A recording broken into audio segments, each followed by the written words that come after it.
World cup आउन अब मात्र 10 दिन बाँकी छ र अहिलेसम्म मैले स्पेन र पोर्चुगलको टिम एनालाइज गरेर देखाइसकेको छु। तिनीहरूको पोसिबल लाइनअप कस्तो हुन्छ भनेर र आज हामीले त्यस्तै इङ्ल्यान्डको लागि गर्नेछौँ।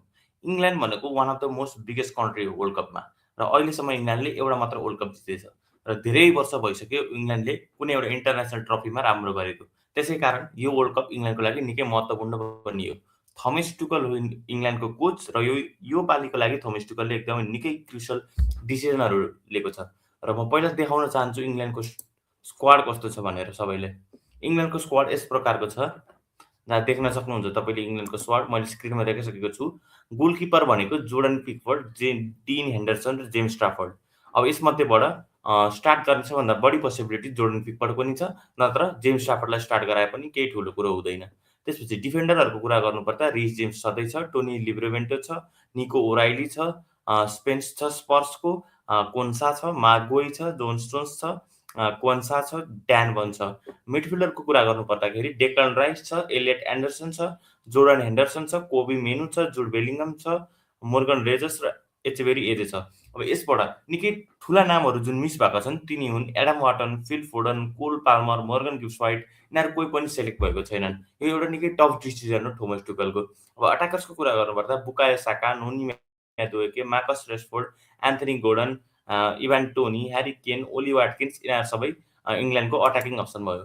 यसरी इङ्ल्यान्डले आफ्नो स्क्वाड यसरी अनाउन्स गरेको छ। अब हामी यही स्क्वाडको आधारमा इङ्ल्यान्डको पोसिबल लाइनअप के हुनसक्छ त भनेर कुरा गर्नेछौँ।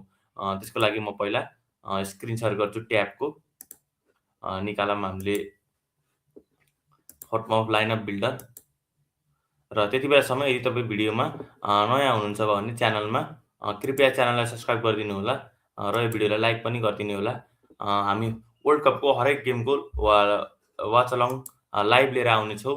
सबै सँगै मिलेर हेर्नुपर्छ र आइसकेको छु म यो ट्याबमा। अब सुरु गरौँ सुरुमा गोलकिपर पोजिसनबाटै। गोलकिपरको कुरा गर्दाखेरि मैले भनिसकेँ गोलकिपरमा दुईटा मात्र अप्सन भनेको जोर्डन पिकफोर्ड र जेम्स ट्राफोर्ड हो। त्यसबाट पनि मलाई लाग्छ जोर्डन पिकफोर्ड पक्कै नै सेलेक्ट हुन्छ भनेर।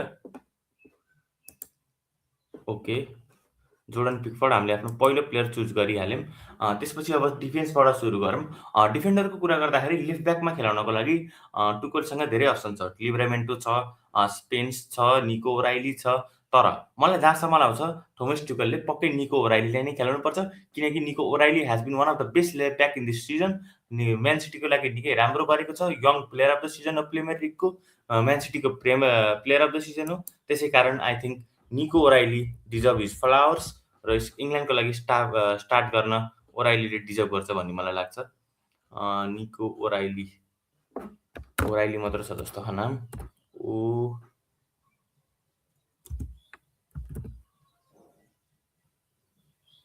निको ओराइली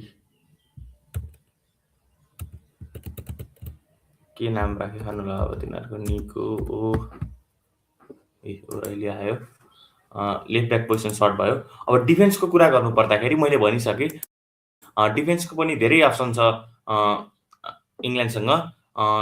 स्पेसली सेन्टर ब्याकको कुरा गर्दाखेरि एरिक कोन्सा छ, मार्क गोई छ, जोन स्टोन्स छ, जेरल कोन्सा छ, ट्यान मन छ र यसमध्येबाट जुन मलाई दुईटा अप्सन टुकलले खेलाउँछ जस्तो लागिरहेको। एउटा त मार्क गोई हो भन्ने हामी सबैलाई थाहा।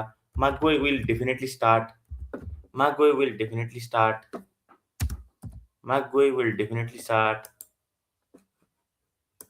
अनि अर्को चाहिँ I think Tuchel will go for experience, किनकि this England team is very young पनि छ। त्यसै कारण एउटा लिडरको पनि जरुरत छ र एक्सपिरियन्स पनि हुन्छ। त्यसै कारण I think you will go for Stones, नत्र स्टोन्स नखेलाएर कोन्सा कि त ड्यान बर्न यिनीहरूलाई खेलाउन नि सक्छ।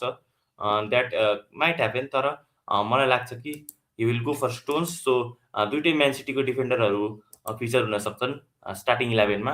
अब कुरा गर्नुपर्दा राइट ब्याकमा यसमा खासै केही डिबेट छैन जस्तो लाग्छ। अप्सन भनेको टोनी लिब्रेभेन्टो कि त रिस जेम्स हो। डेफिनेटली रिस जेम्सलाई नै खेलाउनुपर्छ। He is one of the best bowler right back of old चेल्सीको रिस जेम्स। र यसरी हाम्रो गोलकिपर पोजिसन र डिफेन्स लाइन चाहिँ यसरी सर्टेड हुन्छ। अब कुरा गरौँ हाम्रो सेन्टर मिड पोजिसनको। मिडफिल्डतिर जाऊँ।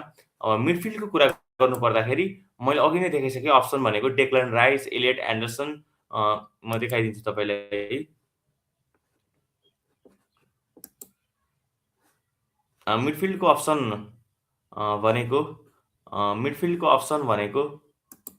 मिडफिल्डको अप्सन भनेको Declan Rice, Elliot Anderson, Jordan Henderson, Kobbie Mainoo, जुड बेलिङ्गम, मोर्गन राइस र एचेभेरी एजे हो। अब यसबाट को सिलेक्ट हुनसक्छ भनेर कुरा गर्नुपर्दाखेरि म देखाइहाल्छु तपाईँलाई है। यसबाट को सिलेक्ट हुन्छ भन्दा त अब एउटा पोजिसनमा त को सिलेक्ट हुन्छ भन्ने हामी सबैलाई थाहा नै छ। Rice one of the best midfielders this season, premier league पनि जितेको छ। So I think it deserves र यु विल डेफिनेटली स्टार्ट। अर्को भनेको यदि एडम वाटनलाई लिएको भए सायद एडम वाटनलाई खेलाउनु पर्थ्यो। तर अब I think the midfield chooses itself. Option भनेकै एलियट एन्डरसन हो नम्बर 8 मा खेलाउनको लागि। अप्सन भनेकै एलियट एन्डरसन हो। So I guess Elliot Anderson पनि यसरी यहाँ खेल्न सक्छ। र अब कुरा गरौँ नम्बर 10 को। नम्बर 10 मा पनि आई गेस अप्सन भनेको खासै छैन। मोर्गन रोजर्स छ, जुड बेलिङ्गम छ। I think he will go for experience. बेलिङ्गमको त्यस्तो राम्रो सिजन त भएको छैन, त्यही पनि आई थिङ्क जुड बेलिङ्गमको त्यो जुन आफ्नो प्लेयरको स्टाचर छ त्यसले गर्दा नि Jude Bellingham will definitely start at the number 10 position. र अब कुरा गरौँ हाम्रो लेफ्ट विङ पोजिसनमा पनि आई गेस त्यस्तो खासै धेरै प्लेयरहरू छन् छन त। रासफोर्ड छ, एजे छ, आई गेस एन्थनी गोर्डन छ। I guess he will go for Rashford. यसमा चाहिँ यो पोजिसन भनेको सबभन्दा अनसर्टेनिटीवाला पोजिसन हो, किनकि धेरैजना यो पोजिसनको लागि लडिरहेछन्। यसमा चाहिँ धेरै मिनट सेयर हुनसक्छ एन्थनी गोर्डन, एजे र रासफोर्डको। सो आई गेस रासफोर्डबाट सुरु गर्न सक्छ। र राइट विङ पोजिसन नि हामी सबैलाई थाहा नै छ, इट्स गोइङ टु बी साका। र स्ट्राइकर पोजिसन त झन् केही डिबेटेबलै छैन। इभान टोनी ब्याकअप राम्रो छ, तर डेफिनेटली स्टार्टिङ स्ट्राइकर भनेको ब्यालेन्डर कन्टेन्डर ह्यारी केन। ओके, र यसरी बन्छ हाम्रो इङ्ल्यान्डको पोसिबल लाइनअप। यसरी मलाई पोसिबल लाउने खाले लाइनअप हो, यही हुनसक्छ भनेर मलाई लाग्छ है। यो टिम निकै राम्रो छ, ब्यालेन्स पनि छ है। त्यस्तो नराम्रो नि छैन।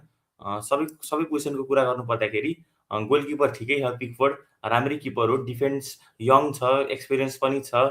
I guess it is a 7.5 out of 10 defence. Midfield physicality बढी छ, क्रिएटिभिटी त्यस्तो छैन फोडेन पाल्मरहरूको जस्तो। So I guess it is a 7 out of 10 midfield. अनि अट्याक चाहिँ ह्यारी केन बवाल भइहाल्यो, साका ठिकै छ, रासफोर्ड ठिकै छ। सो यो पनि एउटा 8 आउट अफ 10 अट्याक भन्न मिल्छ। So overall it is a 7.5 out of 10 team. र अब चाहिँ म नेक्स्ट कुन टिमको प्रिडिक्सन र एनालाइसिस लिएर आम त्यो भन्नु होला। र वर्ल्ड कप आउन अब मात्र 10 दिन भएको हुँदा कतिको एक्साइटमेन्ट छ पनि भन्नु होला, र च्यानललाई सब्सक्राइब गरिदिनु होला। आजको लागि चाहिँ यति नै।